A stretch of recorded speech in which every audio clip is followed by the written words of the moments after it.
Kim, can you hear us? Can you hear me? This is Kim. Yep, we can hear you. Thanks for joining us. Yes, thank you. Sorry I'm late.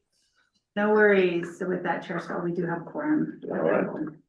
Well, happy New Year's to everybody in the room and online. I'd like to call to order this Mountain Lion TAC meeting on January 2nd, 2025 at 10:05. Rhonda, would you like to do roll call? Thank you. Chairman and members of the TAC, Coconino County, Kim Musselman.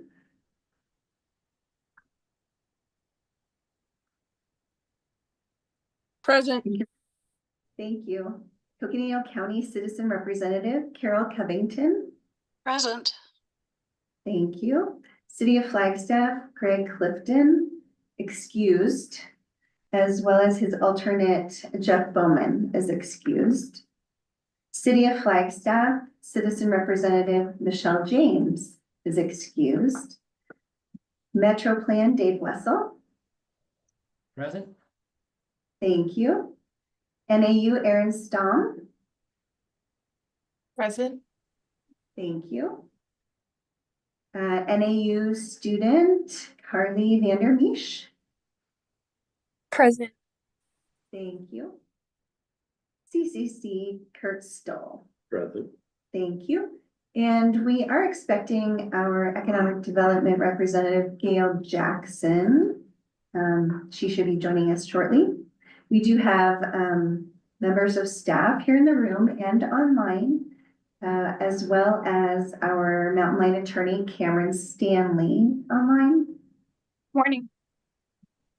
Morning. And two members of Wraith Jones Advisors, Megan Murray. Present. Thank you. And Eric Fromm.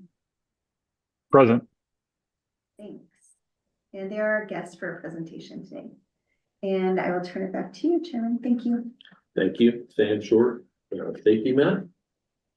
Thank you, Mr. Chair, members of the Transit Advisory Committee. Our first safety minute of the new year is regarding fire extinguishers. So fire extinguishers are designed to extinguish incipient or beginning stage fires. They also may serve as a life-saving device to escape to safety when a fire occurs. These life-saving devices can only do their job if they are functioning properly. This safety minute identifies a few of the common issues associated with fire extinguishers, such as partial deployment of a fire extinguisher can cause pressure loss and or clog the hose, which will leave the extinguisher ineffective. Also, seals and gaskets can disintegrate after long periods of non-use, and when left in harsh environmental elements, fire extinguishers can lose pressure or sustain faulty mechanical elements. So best practices to keep your fire extinguishers in good working condition are: employees should inspect the fire extinguishers regularly, and the extinguishers must be inspected and certified annually by a professional. Fire extinguishers should be stored in a dry location, away from other metal objects and in non-extreme conditions. Extinguishers that have been partially deployed should be immediately replaced. Extinguishers should have a safety pin in place to avoid accidental discharge or for persons to partially deploy the fire extinguisher. Fire extinguishers can be a life-saving tool, but it is easy to take them for granted when you see them in the work area every day and never having used them. Proper maintenance schedules and inspections can ensure they work properly when you need them. Thank you and welcome to the January Transit Advisory Committee meeting. Thank you, Sam. Mountain Lion milestone anniversary, Heather. Thank you. So we have a couple of milestone anniversaries to share with you for the months of December and January, since we didn't have a December meeting. And the first on the upper left-hand corner is Jeremiah Sheward. Jeremiah is currently serving as a transit operator here with Mountain Lion's team. He has also served as an operations supervisor in the past and continues to possess the willingness to share those skills with us. According to Jeremiah's supervisor, Jeremiah consistently demonstrates a friendly demeanor and a willingness to assist with various tasks, including route management, bus trade outs, and our extra board positions, which help start our day and end our day. He is enthusiastic about sharing his interests, particularly his passion for trains and his Tesla.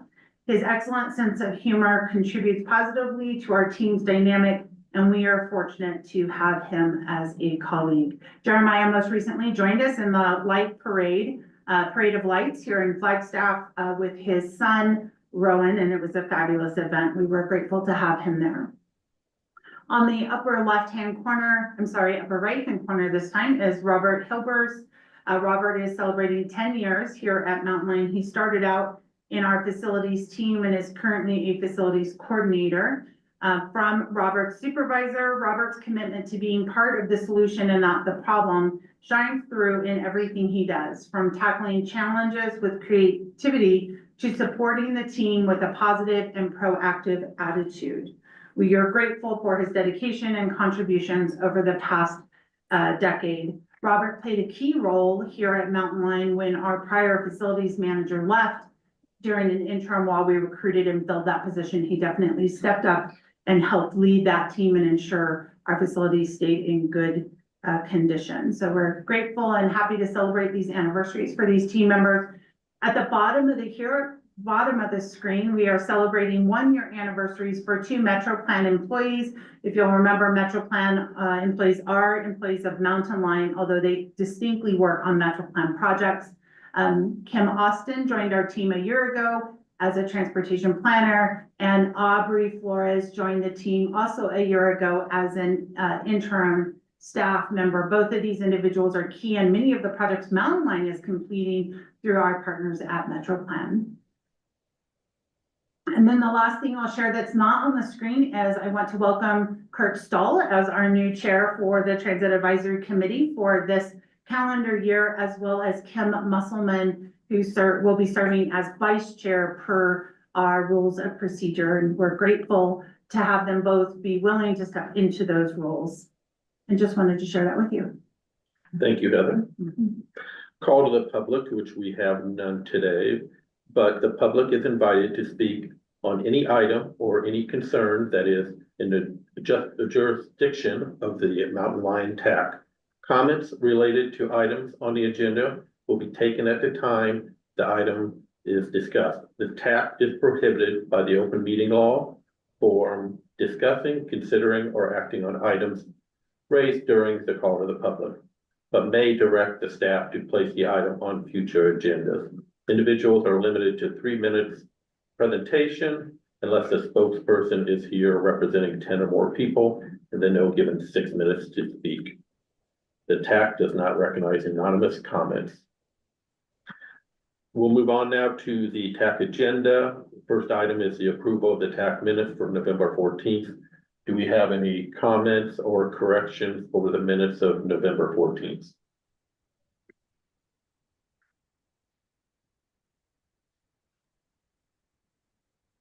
Being or hearing none, I will ask for approval of the TAC minutes for November 14th, 2024. This is Erin. I make a motion to approve. This is Carol. I will second it. Oh, Carol, you're too fast. Oh, sorry, Dave. All right, we'll take a vote now for the approval of the TAC minutes. Please signify by saying aye for approval. Aye. Aye. Any opposed? Hearing none, the minutes were approved unanimously. The next item is the Mountain Lion Workforce Housing presentation, and Reese Jones advisors are online, are going to give us a presentation. So for members of the Transit Advisory Committee, just as an introduction, Mountain Lion contracted with Reese Jones several months ago to help us consider next steps and appropriate actions with our vacant parcel here just north of our facilities. As you may recall, we purchased that property several years ago. We did look at it from an aspect of could it expand our footprint for bus storage and maintenance, with the distinct decision that that was not going to be the most effective use of that property. The proposed roadway created too much of an interruption to make it part of our main parcel here. So we started the conversation about the sale of that property several months ago. And before we moved forward with the decision to do that, we actually engaged Reeve Jones to help us look at what else could we do with that property. And I'm very pleased to introduce them today as our presentation, and then we will talk about next steps afterwards. Awesome. Thank you so much, Heather, for that wonderful introduction. Happy New Year, everyone, and thank you so much for the opportunity to be here today. My name is Megan Murray, and as Heather mentioned, I'm with Reeve Jones Advisors, along with my colleague Eric, who is also on the line. As Heather mentioned, we have been supporting Mountain Line with advisory services, and today we will be presenting an exciting opportunity for both Mountain Line as well as the broader Flagstaff community at large. And before we dive into the opportunity itself, we wanted to start off by providing a bit of context and background on the land history on this next slide here. Perfect, thank you. So as Mountain Line has continued to grow over the years and expand its services in order to best service the Flagstaff community, it has had the opportunity to acquire a few different pieces of land. And these pieces of land have been able to support its administrative functions as well as to allow space for its storage facilities. If we draw our attention to the right side of this slide, we can see that there are two parcels highlighted in blue, parcels 1 and 2. And these pieces of land currently house Mountain Line's facility headquarters and its storage facilities. You'll see that there is also an orange parcel of land above it labeled parcel 3, and that piece of land was purchased at a later point in order to accommodate even further growth as Mountain Line has continued to expand. However, the new Downtown Connection Center is currently under construction and it's slated to open later this year, which is very exciting. And at that time of opening, Mountain Line will transition its headquarters to that new facility in downtown. Based upon this upcoming transition, it has provided an opportunity for Mountain Line to reconsider the original intent for this orange piece of land, this parcel 3 at the top of the map. As a result, and after consideration, Mountain Line decided to repurpose this parcel in order to support the broader Flagstaff community through a workforce housing project, which will also add a recurring revenue stream for transit programs. Now that we have a bit of background on the land, then we're going to dive a bit deeper into the project on the next slide here. Perfect, thank you. So Heather just provided a wonderful overview of how they engaged us earlier this year. And our team has worked to evaluate the different opportunities and ultimately recommend a path forward regarding the currently vacant parcel of land, which is that orange piece of land we were just looking at the previous slide. And from the onset, Mountain Line has expressed two main priorities, which have formed the foundation of this analysis and been prevalent throughout all of our decisions and considerations. The first of those is to expand workforce housing opportunities in Flagstaff. And the secondary consideration and priority is to generate economic returns for Mountain Line. Now, based on those two guiding principles, we've also had further conversations with Mountain Line to help refine those objectives and considerations even further. And those include these 4 items outlined in the bottom of the slide, including target market, development opportunity, financial feasibility, and the road expansion. To start going through them one by one, if we start out with the target market, this project aims to ensure that it will be affordable and accessible for key workforce groups. So that includes Mountain Line employees, teachers, firefighters, and really the core of everyday workers. Next up is the development opportunity. Our goal throughout was to ensure to leverage incentives as much as possible in order to maximize the development potential so that we could in turn maximize the community impact as well as the financial viability. On a similar vein for financials, we focused on financial feasibility and ensuring that the project would be feasible by leveraging different funding opportunities. And finally is the road expansion. The current project considerations do include the East Linda Vista Drive extension, and this is based on legacy conversations that Mountain Line has had with the city. So for now, this is continuing to be held as an assumption. It is important to note, though, that further conversations will be had to determine the final responsibility for the roadway, but for the purposes of today's conversation, as well as to err on the more conservative side, the roadway has been included in feasibility modeling and the overall project considerations. Now, if we transition to the next slide to focus on the development opportunity itself, as we analyze the different opportunities and in order to determine the feasibility of a workforce housing project, our team analyzed extensive inputs and various considerations. The first of these core considerations is the lot size. So while the project site itself is a bit over 5 acres, once we take into consideration things such as the roadway, the developable area is only about 4 acres. Additionally, moving on to the roadway, we just discussed this on the previous slide, and we are including it in considerations, but it's important to also note that the consideration is only for the extension of East Linda Vista Drive to North Casper Drive.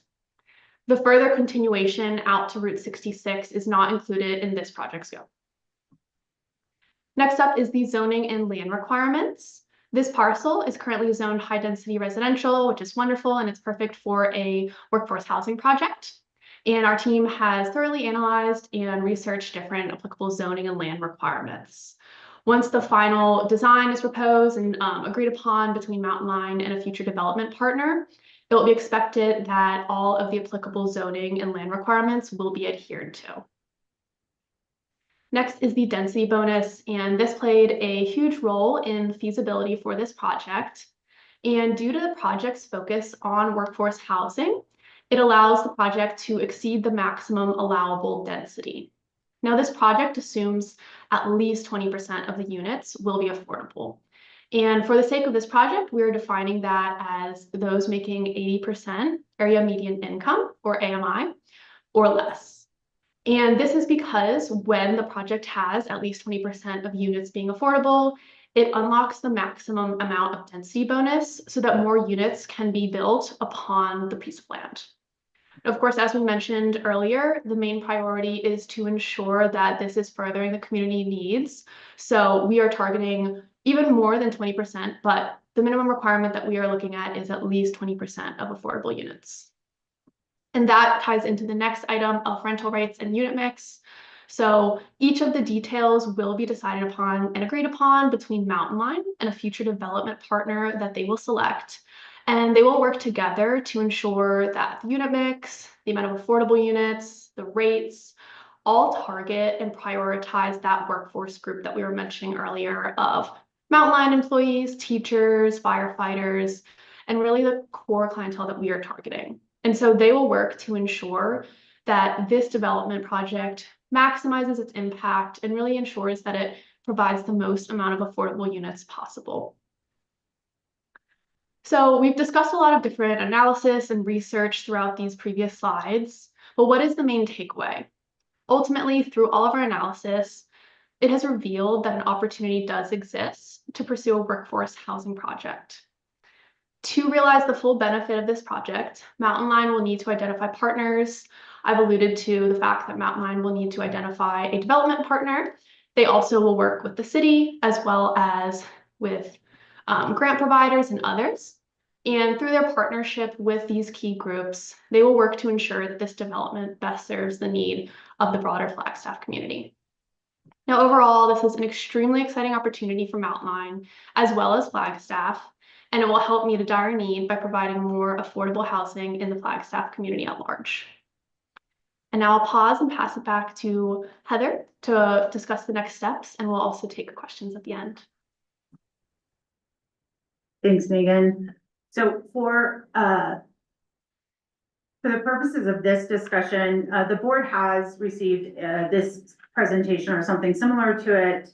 And the next steps are to come back to the board this month and ask them to approve moving forward with next steps, which is really to issue, there's lots of steps, but the big one that we're asking the board to support is procurement that allows us to identify a developer that is interested in being our partner on this project. So there's a long timeline to get there, but the decision for the board will be presented this month at the board meeting, asking them to allow us to take that next step, which then makes this project hopefully move forward on the path that we have designed. There's a lot of things that still need to be determined. and we're really thankful for our partners at RJA.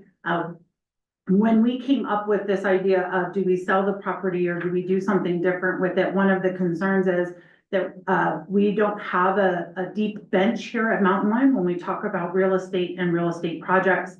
We have a lot of work in front of us regarding services and Prop 488 and advancement of those programs. And so we really wanted to be sure that we don't lose focus on delivering transportation to our community.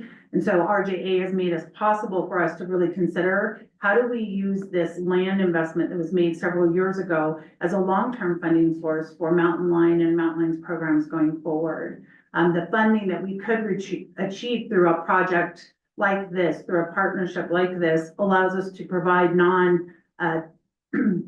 another funding source for our federal and state grants when they're made available to us. We at Mountain Line really like the idea that this is a project that gives back to the community in another way. We talk a lot about transit being connected to access to housing. What better way to enforce that than to use a property that has the possibility like this and ensure that it happens. I want to clarify that we are not seeking a set aside in this development for our workforce, but we are using our workforce as a way to determine the values that we've used going forward with this project.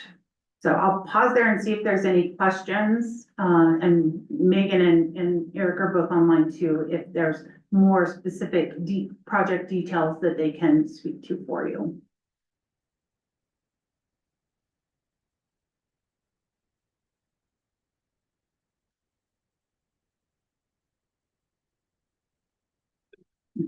Mr. Chair. Yes, Dave. Go ahead. Yeah, thank you, Mr. Chair. So I appreciate the exclusion of the large intersection at 66 and 89 from the project, and imagine that that may actually be excluded in discussions with the city. But I also keep seeing this footnote number 1, additional conversations needed. Do you feel like you need the developer on hand to have those conversations, or are those ongoing or forthcoming? I think I'll take a run at it and then I'll let Megan and Eric correct me if I misstate anything, but we have demonstrated, if we go back a couple of slides, we have demonstrated that there's 2 parts of the road that we keep alluding to. The blue section of the dotted line here, we are demonstrating that is going to be a requirement of the development. Mm-hmm. Who is the big question, right? I mean, is it Mountain Line's responsibility as the property owner to build that road? It's a city road. Is it the city's responsibility to build that road? Do we, as Mountain Line, help find the funds to build that road? Those are all the things that we still need to determine. And then secondary to that is the greater connection of this road all the way out to Route 66/Highway 89, which we once called the 4th leg of the intersection here in front of our building. Mountain Line would still like to see that intersection built.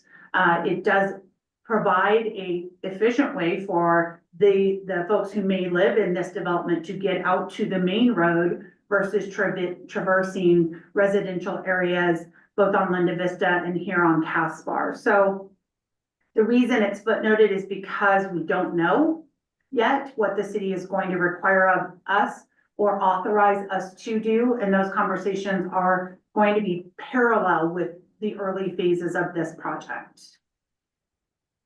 Okay, and so what I gathered from that you'll have the developer on board to participate in those conversations.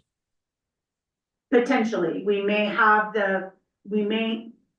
decisions and conversations with the city before we actually get a developer on board so that we can assure the developer what the responsibility is for the road. Okay.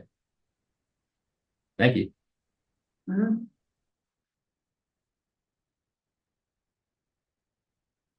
Any other questions or comments?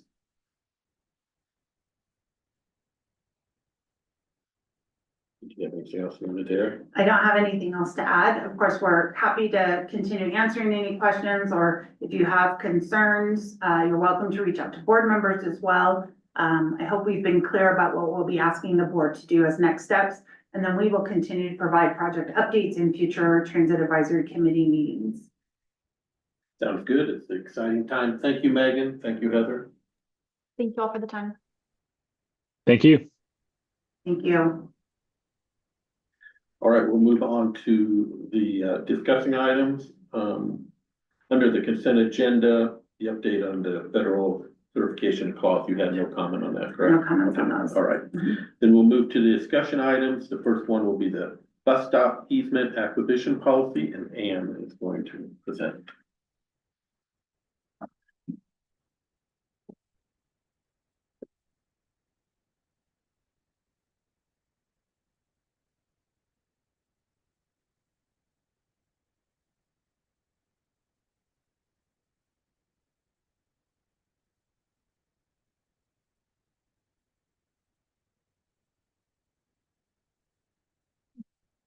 Thank you.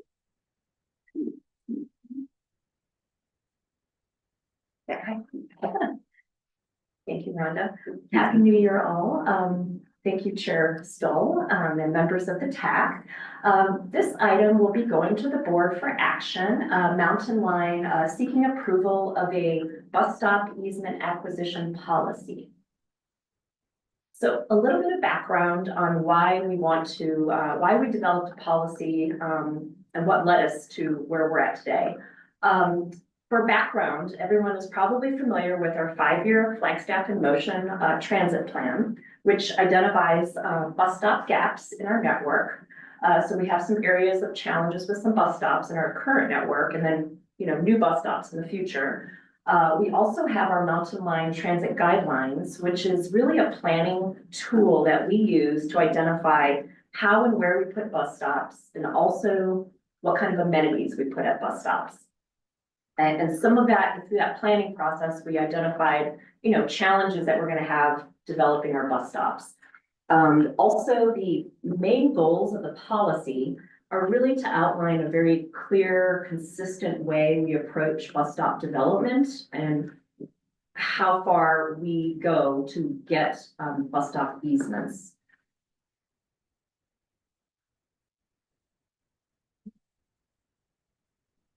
Well, they might have to click on the presentation. Sorry, good, sorry. Technical difficulties on that. Here we go. Some of you online may or may not be too familiar with our bus stop amenities. And a little bit, I wanted to refer about the types of bus stops we have in our system that we often refer to as a sign stop on the far left. Pretty simple. Sometimes we have a little tiny pad that we need to install to help us meet ADA requirements. The second type 2 is our logo stop, which is essentially a bench with a light. That's what makes it unique, and it has our branding. And then, of course, the third is the full shelter, which has a bench and a bike rack and a trash receptacle. Those are our 3 types, and our Mountain Line guidelines will identify based on criteria in the network, ridership, context of the area, things of that nature that identify ideally what kind of amenities we will put at a bus stop. So for some background, when we develop a bus stop, it's sometimes a little more complex than one might assume. There are things in the built environment that definitely impact the area and the space of the footprint that we need to build a bus stop, which ultimately impacts our need to get often a transit easement or a bus stop easement. The size of the pad is one. You can have topography, ADA issues that you need to work through. You can have walls, utilities, storm drain, all the things you might see on a traditional job site can actually come into play when you develop a bus stop. I should also add, you can potentially have pedestrian crossings, which actually pedestrian crossings often require ADA ramps, and sometimes that's where you'll end up needing easements for those as well. So a typical easement is, when you're in the road, you have a sidewalk. So really when we're saying when we build a pad, often are beyond what is the traditional right of way, along the road. So in the area in purple is essentially when we ask for an easement, you're talking about maybe a 200 square foot area that we are asking for permission to build our infrastructure on. And then of course we maintain that, throughout, the duration of the use. And so I just wanted to this slide kind of shows you that it's typically not a large area, but depending on the context of the parcel, it can influence what's on that parcel. If there's parking, things of that nature, that you may have to mitigate. So the next few slides, I'll show some of you in the area are maybe familiar with these existing bus stops that we know we would like to make improvements on, and we know we will have right-of-way challenges. For example, the site on the left, you have the Cedar and West inbound stop near the Safeway. We would want to put a shelter here, but we have, as you can tell, there's a wall there and trees. It's a very highly used stop. Definitely would get into right-of-way challenges to build out the stop. The one on the right is northbound on 4th Street at the Walgreens. You're literally at the back of the parking area at that adjacent parcel. We would like to have a shelter there. There's challenges with, moving and adjusting parking. Another couple of good examples on Route 66. Years ago, when we made this improvement, the new Tractor Supply was going in, and at that time, they were going through their own site development, and we wanted to put a shelter, a logo stop here, but we just couldn't get it worked out with the owner at the time. They were trying to work through their own landscaping requirements. As you can see, there's some landscaping, and so we weren't able to get the easement and get the improvement in. Similarly, on the right side, going southbound on 4th Street, as you're approaching the Route 66 intersection, you can see it's a pretty popular stop, but there's very constrained area. You've got a driveway. We would ideally like a logo stop here. But you'd be working between two parcels there and ownership and try to work through walls. So again, some challenges with constraints. Another couple of areas that are also highly used, this Cumming and Lynch stop, it is on Route 2 as it leaves the mall, as it makes the turn onto Lynch. There's the, I think it's a Guardian ambulance center there. One option is maybe moving the stop. You can see you've got driveways, maybe moving the stop ahead, just trying to figure out creative ways that we could build some amenities, working in and around, the adjacent owners' uses. And then on the right, we have our Solier example, Route 3. We do have just a sign stop here that, doesn't look very attractive or pleasant to stand. Would like to have a logo stop here. And so we showed some challenges, but want to show a few successes that Mountain Line has had. On the route, this is Route 5 on 180. Years ago, with our ADA mobility project, we were able to actually add a shelter here, and we worked with the county. This is an example of really a full build where we had to do NEPA, we had to do right-of-way acquisition, we had to do right-of-way dedication to ADOT. It was a lot of effort, but today we have, a nice safe stop that people can get to from at least the sidewalk stretch that we included. There is a well-known challenge here with pedestrian crossing on 180 that is being worked out through some other planning processes, the first mile, last mile project, and then potentially ADOT in their own plans. But just wanted to show kind of an example there. This is another example near the adult center on Thorpe. Even just the simple adding of raising the pad up, it just made it a whole, a better feel and a safer space for someone to wait, especially if they're in a wheelchair device. They're connected to that ramp there and they can cross the street. It's just easier to maintain. It just stays cleaner. So a great improvement there. And then this stop on Route 14, the Milton stop, we did successfully add a bench and a pad. This is an example of, it took us, we had to get an easement here. It took us almost a year to work with the bank, the Wells Fargo group, to just find the right contact, to even give us responses, to get an easement. We weren't able to do a shelter here, partially because of blocking signage and the location. We were very constrained on where we could put the stop. So we ended up just doing the pad. But I mean, it took almost a year just to get the easement. Obviously the construction was pretty straightforward, but I think those are examples of where, the challenges of right-of-way acquisition are often the things that, kind of prevent things from getting built. And I would say we're not the only agency and entities that have challenges with that, right, with improvements. So going back to the policy and the reason for this, we really wanted to develop consistent, transparent workflow for our staff to know, to go through our process. We have gone through our network and over the years have, tried to work with owners, voluntary, coordination with owners, and have been successful to get easements.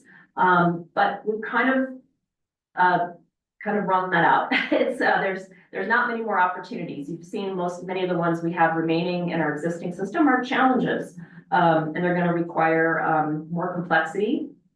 And so developing this transparent workflow where we're going through a very consistent documented process, I think is going to help our staff know how to plan, but also be transparent to the public and for people to know why we're putting stops and why we couldn't put a stop, either a stop or improvements at a certain location.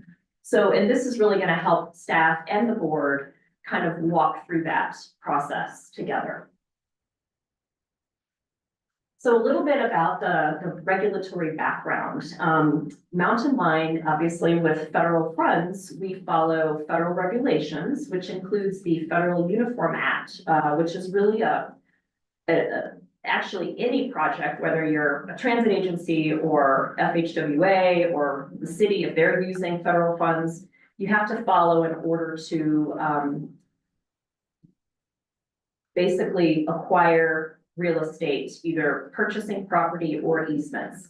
So in some cases, if you're, dislocating or relocating people, you have to go through a whole process. We're not going to get into that with our type of acquisition for an easement, but we could be displacing parking and, some of these other pieces. So there's that component of how it may, work through our side with the Uniform Act. But there's a very step-by-step process that you follow, that we would follow. And as part of this as well, with anything with federal funds, we would need to clear and complete our NEPA process before we can actually make formal negotiations for transit bus stop easement acquisition. And then typically, another good reason for easement is it runs with the land, it gets recorded. It's a very small, square footage area. So in other words, we can provide consistent service at a location. It's an easement though, it's not a right of way like the city. It's not a fee simple purchase that we're gonna own that little piece. It's simply the permission to use that until we no longer have service at that location, then we would remove those bus stop improvements. And so the size is pretty small. So, again, hopefully depending on costs, that would keep costs at least a little more modified. And then it does get recorded at the county. So that helps with just notification to, parties working on that property. If somebody's developing their own property, then they know that we have rights at that property. So a few steps that Mountain Line has taken. As I said, donation, we have typically asked for support when we go in to do bus stop improvements. Talking about the value of transit, to that particular business or location for access to transit. And we've had good successes with that. There's some on 4th Street, on Lockett. We recently even had infrastructure a few years ago when we went back and got the easement just to clear it up, and they were very supportive. We talk about how we maintain our bus stops, the snow removal components. They get kind of a little added bonus. Someone's clearing their sidewalks for them right in the general area of the bus stop. So we always take that first step. And if we can get the owner on board, then we just proceed to do the permit and, get the easement executed. And that's typically in the past where we can get the donation, great. And then if If it was a no, we have not gone forward with pursuing the next steps. And this is where the new kind of policy comes in, is really what we'd like to do then. The next step would be a voluntary sale. So then we would follow the Uniform Act, which means you have appraisals and all of that. And you basically go through a fair market value analysis, and you basically make a formal offer to buy access for the easement. And there's a whole process for that. And so those are the first two steps that Mountain Line staff would be taking, and we would vet that through our budget in terms of, the costs. It's when we get, if we have a location that is challenging, that we know would be very valuable to our transit, to our riders in some of these areas, if we can't kind of proceed with essentially buying the easement, we would proceed to go work with the board on our next steps, which are, again, following the Uniform Act. The next step is called an administrative settlement, which is, let's say the parcel was $10,000 and the person said no to buy the easement. Maybe you can offer above and beyond fair market value. There's some guidelines, but let's say you could offer them 15, and if we wanted to do that, great, we could keep moving. But we would go to the board for that, to have those discussions and get guidance from the board. Is this worth it? Do you want to proceed with this? If it's a yes or no, then we would proceed or not. And then, of course, beyond that is the final step that Mountain Line could work in coordination with the city, is because we do not have right of eminent domain. If there was a location that was very needed and would be justified, we would work with through the board. If that was the board's direction, we would then proceed to work with the city council for eminent domain to essentially get the easement through that process. And so kind of just circling back, those are really the main, kind of wanted to outline the process. We would be asking for the board to approve this policy, which was an attachment in the staff report, the actual policy itself. If there's any questions, I would happily entertain comments or questions. Yeah, I see Carol has a question. Thank you. Yes. I do. I had one silly comment, but at the end of the third paragraph in the staff report, it says Mountain Line did not typically consider compensation for bus stop easements and include this cost in a project budget. I went through and I did a double take, and I had to go back and reread that. My suggestion was just to say, nor include this cost in project budget, to just make it easier. The other thing that I considered was the way that the process was outlining the donation first, requesting a donation, and then moving into a voluntary sale. Is there any reason why one wouldn't approach the property owner and say, here are the different options? One is a voluntary donation. Another is that we could talk about the value. And if there's a donation, it seems to me you also have to have some sort of assessment of what the value of the donation. I could be mistaken. But it looked like to me it might be one step instead of two steps there. And I just wanted to offer that up as kind of having a holistic conversation with a property owner about all the options, so that you don't ask them for a donation and they say no. You might have different options made available, and they can be magnanimous because they feel like it or whatever. Anyway, that would be the end of my comments.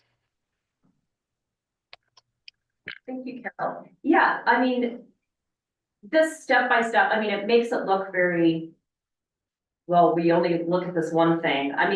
it is a whole, I mean, the Uniform Act lays this all out as a flow, if you will. So you're right. I mean, you can go in and just, I mean, go in with the understanding. I mean, you can outline, these are, you know, to the owner, we can offer X, you know, but we'd obviously be seeking, we'd like to seek, let's say it's a couple $1,000s or something. I mean, typically that's just the way Mountain Lion has done this, you know, with the, you know, goodwill donation. But this is transparent federal Uniform Act. I mean, people should know that, I mean, we could tell them, we can offer to buy as well, if that's what you're saying. I mean, but we can outline all the steps with them right up front. I think that's what you're saying. It is. And really by having this transparent policy also on record, I mean, it helps everybody, all parties know what the steps are. I don't know, Heather, do you have any? Yeah, I appreciate the comment. I think by handing someone the regulatory language, technically we're doing that, but I think what I hear Advisor Covington say is it a more transparent process with the property owner to right up front state what their options are. I think we need to talk through that. I guess I would equate it to, if somebody asked me if I'd be willing to donate property or sell it to them, the logical answer is going to be, most people are going to say, well, yeah, I'll sell it to you. So I think we continue to try and protect our transit dollars to ensure we're putting them into transit service. I do think each situation might be different. And so maybe that's part of it, is we go into this from the aspect of business owners, process for a business owner where we're seeking potentially easement for a bus stop versus a property owner of a home. And we have plenty of examples of that on Lockett, just as a reference. So I think we would need to think through that. I appreciate what you're offering. I just also feel very obligated to protect those transit dollars. And I just can't imagine if somebody is given the donate or sell, they're not going to say, well, sure, I'll sell it to you as the first option, versus walking through the conversation of what benefit is there to a property owner to donate that easement for this purpose. And so I don't know. I want to think through that. I'm not saying that that's a bad idea or necessarily a good idea. And I think we just need to spend some more time thinking on that. Thank you, Carol. David?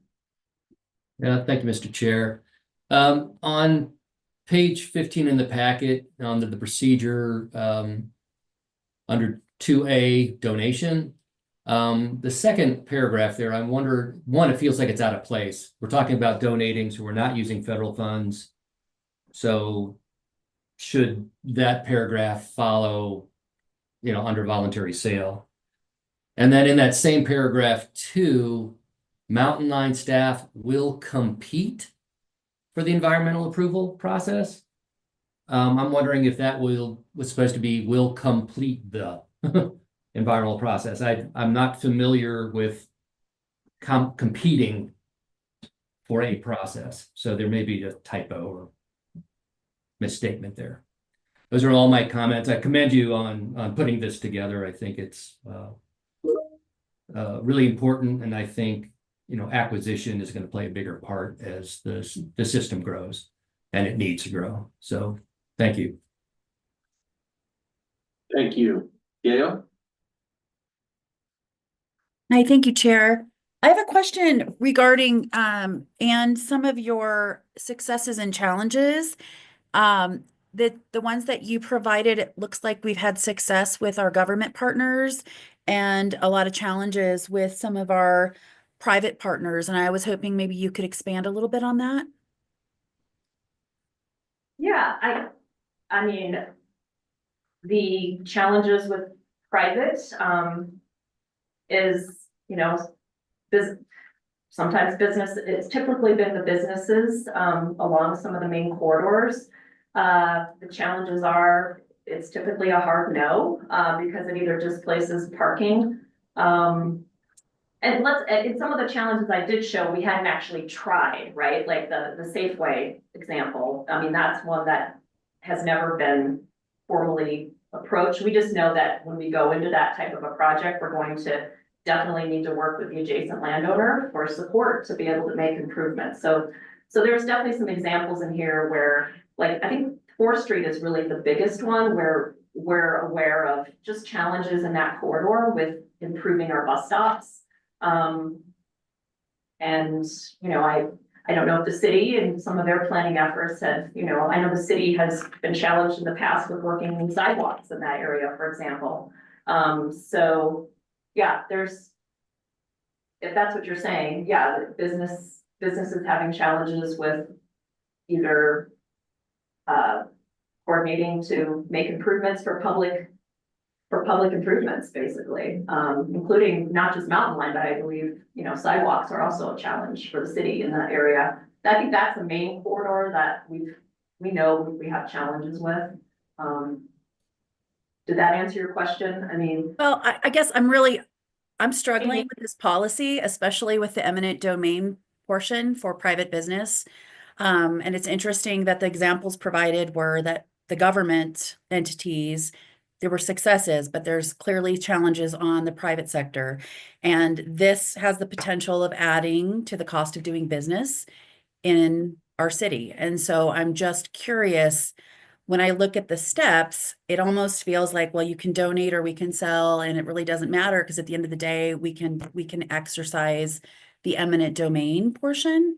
And so I'm struggling with that because businesses are already facing many things, and it's not to diminish the need for public transportation and you know, bus stops, but I'm wondering if there's another way to go about it. Like when a project goes through the system at the city of Flagstaff, like, is there a box that says, I mean, is there another way another angle that we can go about getting this rather than, and I say this because this is my world where I hear, okay, we got to do the landscaping. We have the climate action plan. We have to do so many affordable units. It just increases the cost at the end of the day.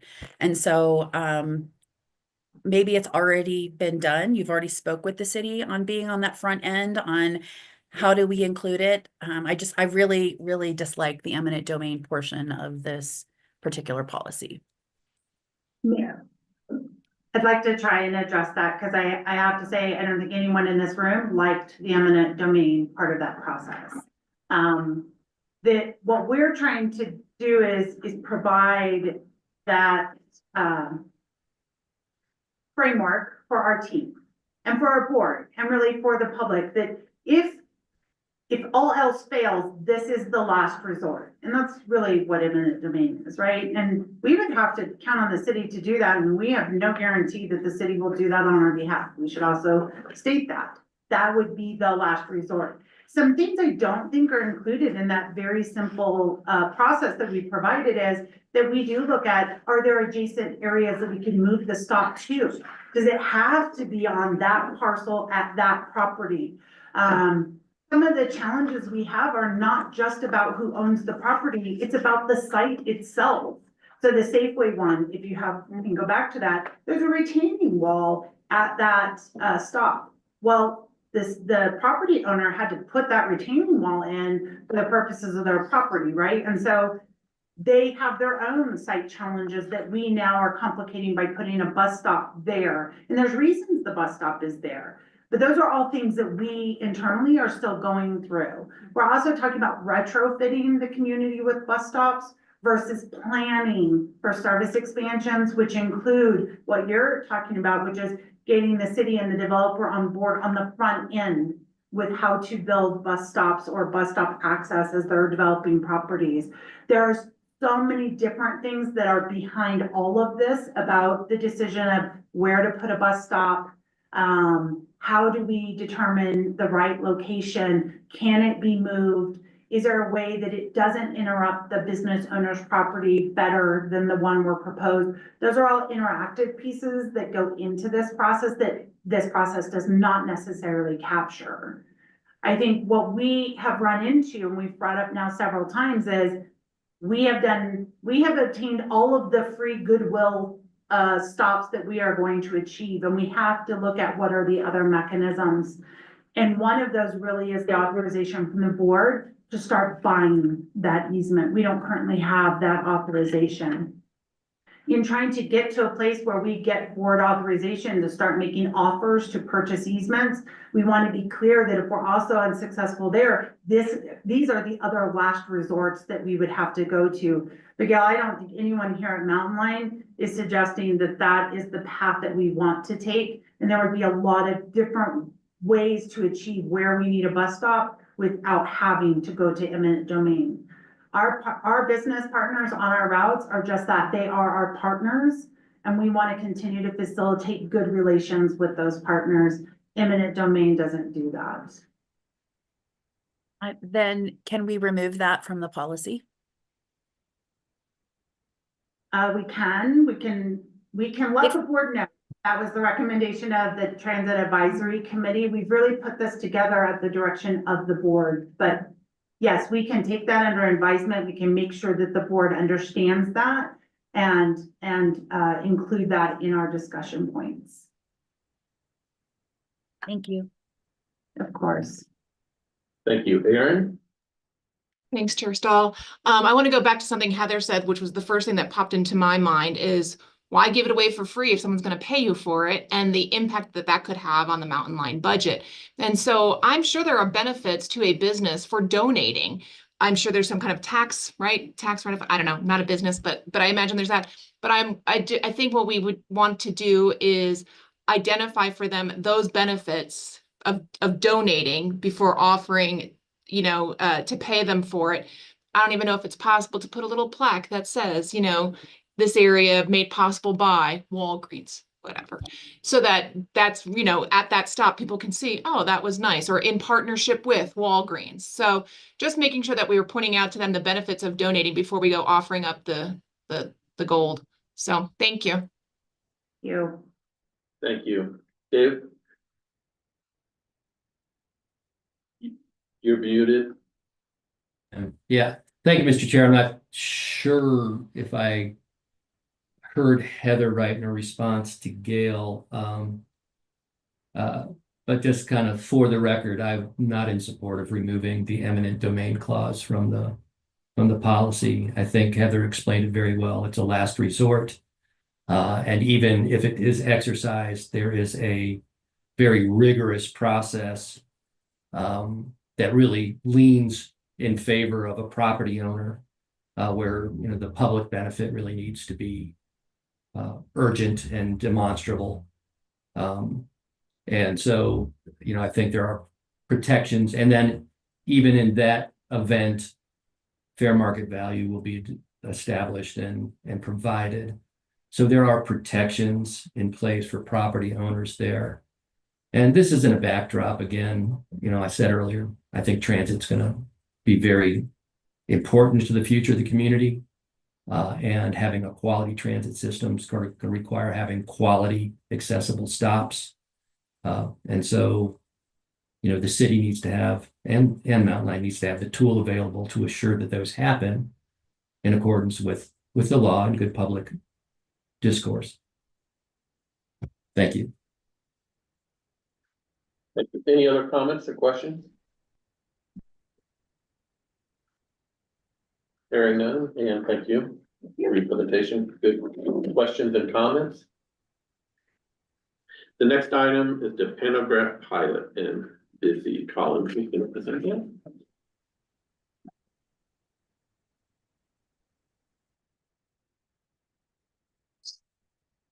Thank you, Chair, members of the TAC.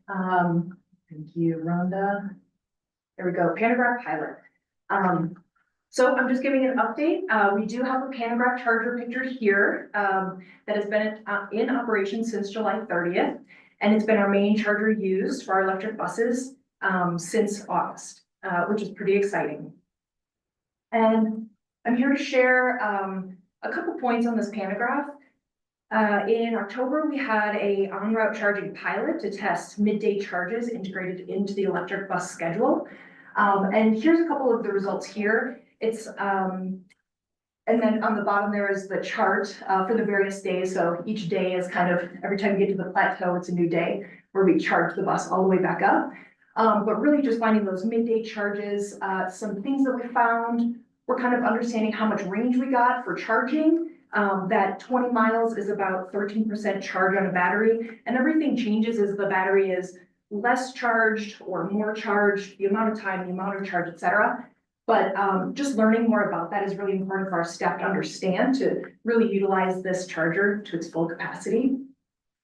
And we also just want to note that on-time performance remained in an acceptable range during this pilot, since it did require a bus swap out at the Mall Connection Center during this 1 week of pilot. And just some next steps. This is my last slide, just a brief update on this. I will be sharing a lot more KPIs in March at my typical performance, electric bus performance report. We are getting a new scheduling software in place that'll really help us with the electric bus scheduling and integrating and charging with that. And it's called OptiBus. So we're getting that implemented currently. Then we'll be testing some more blocks with the charging brakes built in. We have a zero emission bus transition plan that's being updated right now. We should have some recommendations from that to help feed into this charging strategy. And then we'd like to implement a few blocks with charging brakes and then circle back, get operator feedback, analyze the data, and just reevaluate if that's working for us. That's all I have on this. I'd be happy to answer any questions you have. Thank you. Any questions or comments for Lizzie?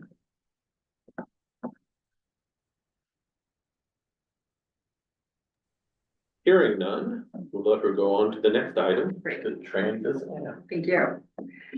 Transit app. So, as I was writing this report, I was like, feels like I'm writing an advertisement for Transit app, our vendor, and it's really not. I really want to circle back to the related strategic plan objective. We specifically have been focusing on improving our bus reliability for dispatch and customer facing apps as part of that real-time arrival. And this all goes back to, where's my bus? The most important question that's in a rider's mind. And it's a necessity for transit agencies now. We have to have real-time arrival. We've had it available on our website since 2008, and then our phones since 2016 in a variety of different, with different app vendors. In our last customer survey that's pictured here, 30% of our riders do report using the Transit app among the various information that we do provide. And from Transit app, we see that we have about 5,000 unique users each month using the app.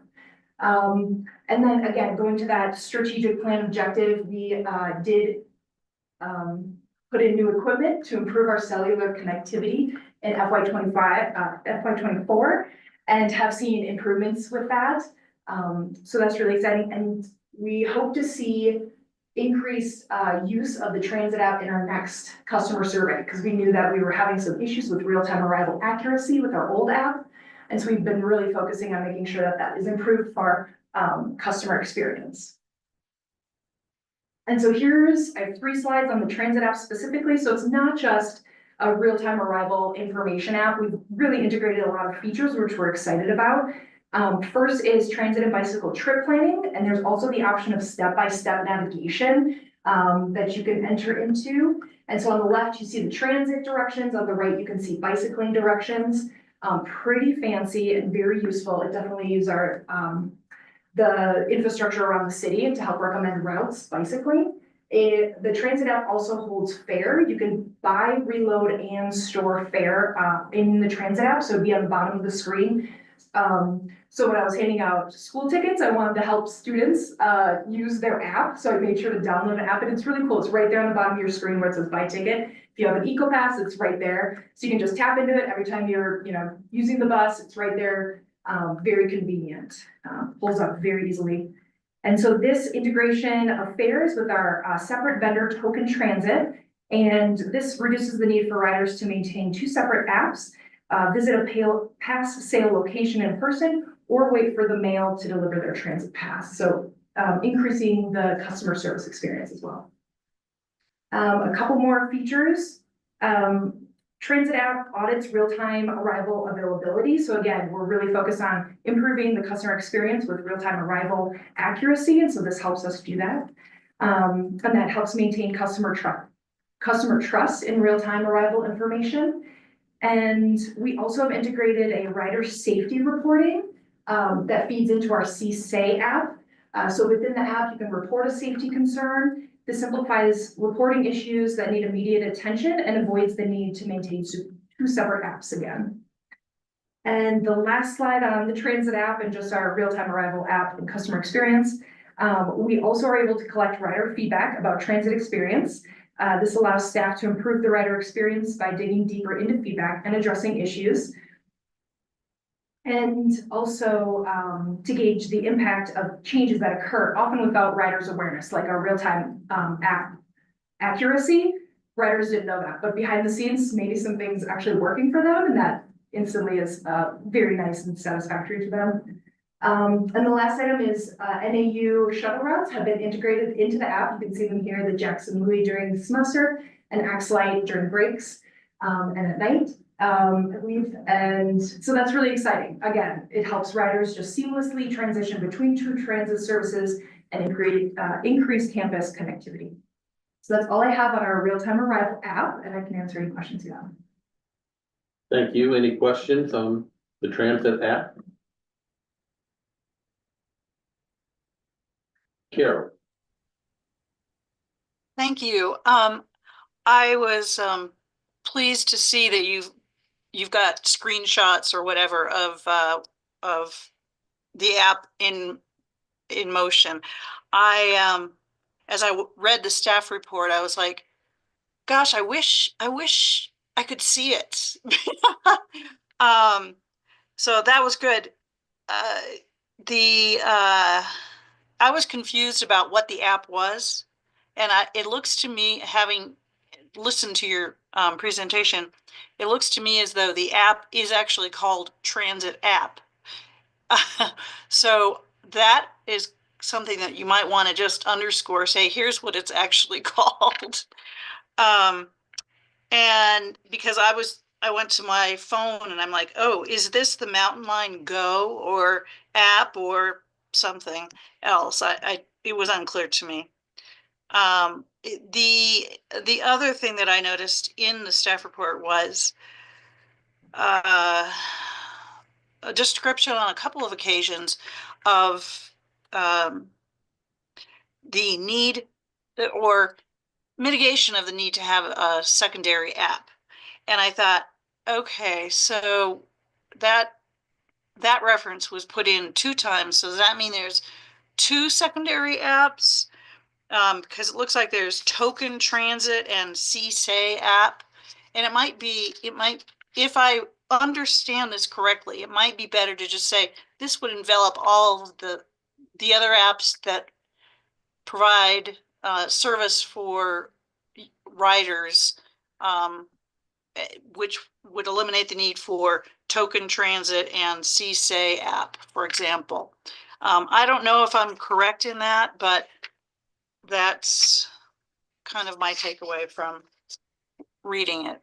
Thanks. Any other questions or comments? Seeing or hearing none? Thank you. Yep. The next item is FY 26 budget. Heather.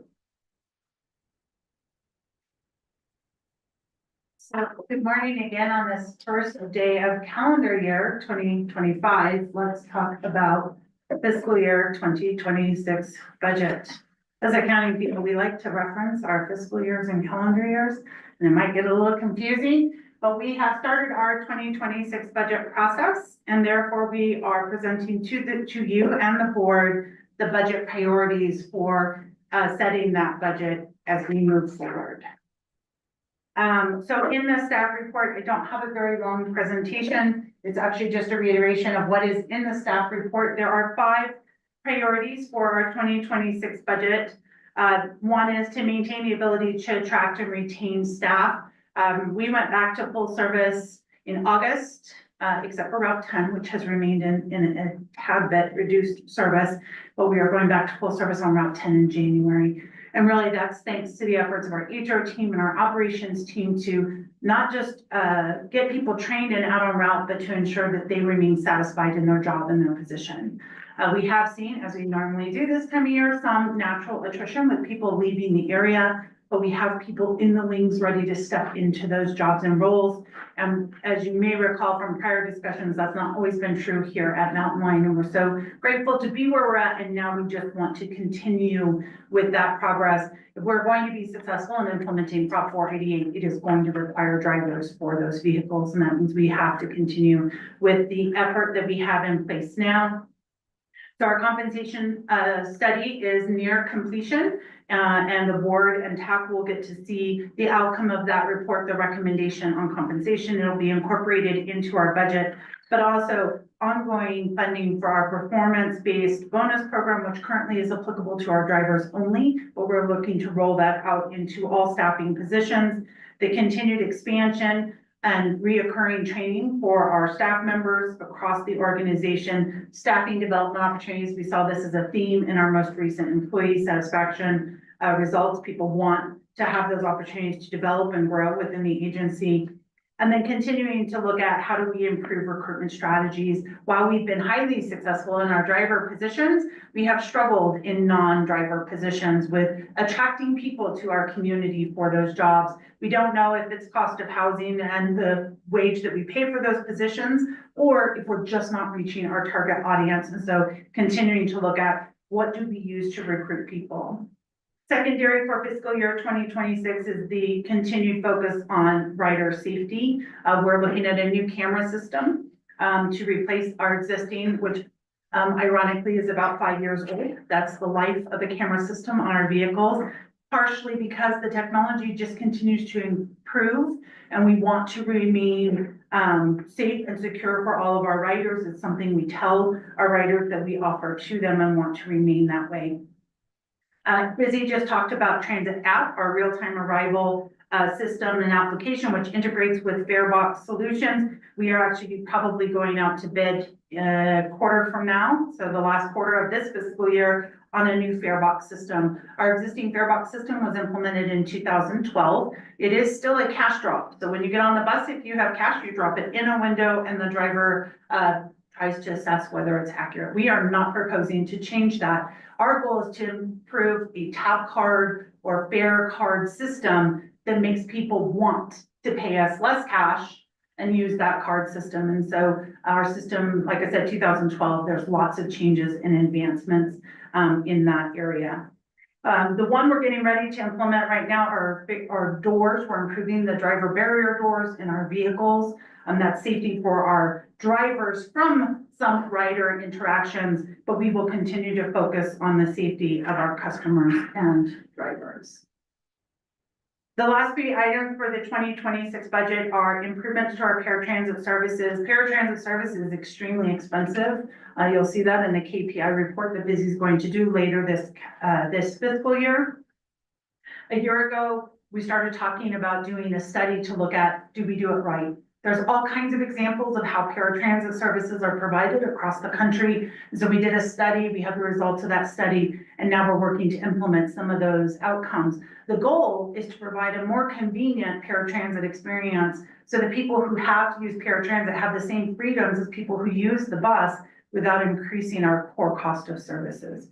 So we'll continue working on things like same-day service, more online reservations, and a wider variety of delivery options. One challenge in this community is that we have the wheelchair accessible vehicles. None of our taxis have them. None of our TNCs have them. How do we change that? How do we fix that problem in our community? We will continue looking at new routes and frequencies as part of Proposition 488, and we'll have updates for you in the coming weeks on that. And then, of course, now that we're winding down, I can't believe I'm saying that, construction of the Downtown Connection Center, we will begin construction of our maintenance facility. I did change my stuff. Here next door. So when you pull in, if you're here on property, it's these old garage doors that are facing Caspar Avenue. That area of the building will be scrapped, and we will be building a state-of-the-art 4-bus bay maintenance facility that will accommodate 60-foot bus maintenance as well as electric vehicle maintenance, and hopefully be an asset to the community for assisting our other transit partners and other public partners with their vehicle maintenance needs. So those are the objectives of our 2026 budget, and we will be developing a budget around supporting those objectives. With that, I'd be happy to answer any questions. Thank you, Heather. I think Carol had a question. that pesky Carol. At least you know I've read the report, the staff reports. On page 20, the first bulleted goal describes implementation of the recommendation of the compensation strategy. And it was unclear to me if the items that followed that were articulating the compensation strategy, or if that was a separate implementation tool. They are separate, so I will clarify that sentence. So this implementation of the compensation strategy is one measure for attracting and retaining staff. The others are additional measures. I'll clarify the sentence. Thank you. Okay, great. Thank you. Thank you, Carol. Any other comments or questions?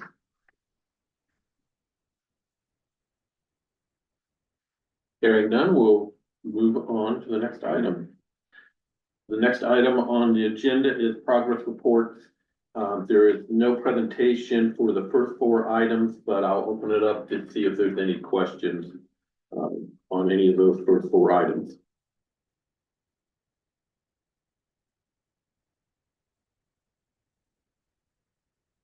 Seeing or hearing none, I will move to the next one, the summary of current events, and Heather has. So within the progress reports this month, there was one on the Downtown Connection Center, and to a point made earlier, our staff reports don't have photos. So I'm giving you a couple photos of the Downtown Connection Center. So we now have paint inside the building representing our mountain line colors. These are just different segments of hallways. And then the lower shows the glass is now in place around the lobby area of the building. So we continue to make great progress. I thank Anne for her leadership on this project, and just thought I'd share with you a couple of fun and exciting photos that came in just before the holidays. Before I move on to Stuff the Bus, I did want to note there is a progress report on Flagstaff Unified School District and the partnership there. And if you haven't read it, I'll give you a clue in. 73,000 rides. FUSD made 73,000 of our rides this past semester. So very good outcome of that partnership, and we will continue to bring those reports to you on those programs. In November, we did participate with the City of Flagstaff and Coconino County on our annual Stuff the Bus event. The Stuff the Bus event, it was the 9th anniversary of the 3-party partnership, but I will tell you, Mountain Line's been doing the Stuff the Bus event since the early 2000s. And we love doing it. It's a way to give back to our community. Per the Flagstaff Family Food Bank, I hope I have that name correctly. During the drive, 11,000 pounds of food were collected, almost 300 turkeys, and over $4,200 in cash. And we had lots of different staff out at the event, as well as elected officials, and it was a lot of fun. And we had several people came only to donate to the vehicle. They weren't shopping there. They came there to put the food on the bus versus at other locations around the city. Chair, I have a question. Go ahead. Yeah, thanks, Heather. How do we compare to previous years with these numbers? I don't have that data Okay. yet, so I will get it for you. All right, Yes. thanks. Yes, we do get the information. I just didn't have it at this time. Another fun event that we participated in was the Parade of Lights earlier in December. Our staff participated in decorating the bus here. And then going out to property, you can see some of the decoration prep happening out on a city street in the upper left-hand corner. Thanks to Serena, who works here at our front desk and does assist with marketing efforts.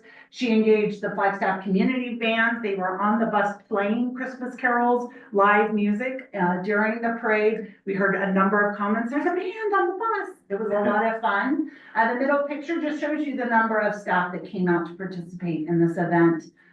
Here with us earlier, I shared Jeremiah Sheward's 5-year anniversary, and that's Jeremiah and his young son at the front row kneeling. We had other families come. Bernice Tooley, who has been here with us for over 25 years. She brought her daughter and her nieces and nephews. So lots of families came and enjoyed the event with us. It was a lot of fun to walk the parade. It was a brisk walk on a winter evening, and our lion is always a point of interest for many of the parade goers, and that is one of our staff members. They squeezed that sweatshirt over the lion's head It was a good time for all.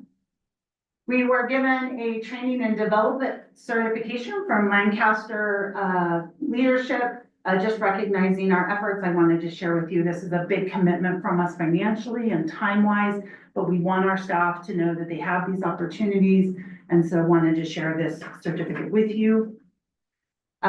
If you haven't heard, Proposition 488 passed in early November. I think this is our first TAC meeting since it passed. Is that right? Because we met on the 1st of November? Maybe We it's had not the November 1st. 14th, so. So that's right, because we moved it. We met just before the holidays. I'm gonna keep saying last week because I've been out for 2 weeks. We met just before the holidays to start to talk about the strategies for implementing what you can see here, which is more convenient, more frequent, more hours of service, more freedom to get around Arizona or Flagstaff, future routing, and of course, electric vehicles. And so we will have a timetable and an interactive conversation around that in the coming months, but wanted to share with you that we are already hard at work on how to deliver on Proposition 488 for our public.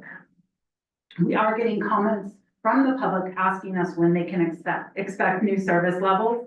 And we have received a number of questions about when the tax goes into effect. The tax does not start collecting until July 1st of 2025. However, we have a fund balance that we can use to implement new services before we start collecting those new funds, because we'll be able to restore that fund balance through the new funding sources. And then lastly, a couple anniversaries to share with you. These are the non-milestone anniversaries for our various team members. Again, it's December and January, since we did not meet in December. We do include MetroPlan, although they are a separate entity. They do fall under our HR resources, so I do include them. Greg Mott works in our facilities division, achieving 4 years. Heather Higgins is responsible for many of the contract items that come before you. She's been here now 7 years. Most of you know Kate Morley, Executive Director at MetroPlan, celebrating 9 years with Mountain Line. Sandra, also with MetroPlan, doing grant research and writing. One of the projects she does that is near and dear to us is local match, alternatives for local match, which we need to match all those new BILL funds that came through. 2 years with MetroPlan. Clarice Claremont, now an operations supervisor with 3 years, and Gavin Holzer, who started out as a bus detailer, now in a mechanic one job, celebrating 7 years. And then breaking it up into January, I forgot my Bible was gonna be up there. I'm celebrating 23 years this month. Thank you, Rhonda. Josh Stone, who has moved into the role as financial manager here just within the last 30 days, celebrating 6 years with Mountain Line. Jeremy Lewis, a transit operator for over 9 years. Rachel Scala, celebrating 9 years as our operations supervisor. And Sheldon Yazzie, a significant portion of our recruitment efforts, is celebrating his 3rd year here at Mountain Line. But I want to say he served close to a full year, if not 18 months, in a temporary staff position, helping us with HR before he came on as an employee. So those are everything that I have to share with you regarding current events, but I'd be happy to answer any questions before we move on. Any questions for Heather? Hearing or seeing none, congratulations, Heather. on your anniversary. Thank you. And all the Mountain Line staff. With that, we'll move on to the next item, which is the scheduling of the next meeting, which is scheduled for February 6th, 2025. Also in that paragraph, you can see a lot of items that could possibly be on the agenda. Any questions or comments about future meeting or agenda items?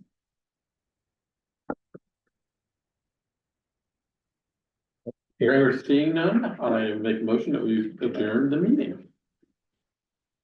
Everybody have a good rest of the day and Happy New Year.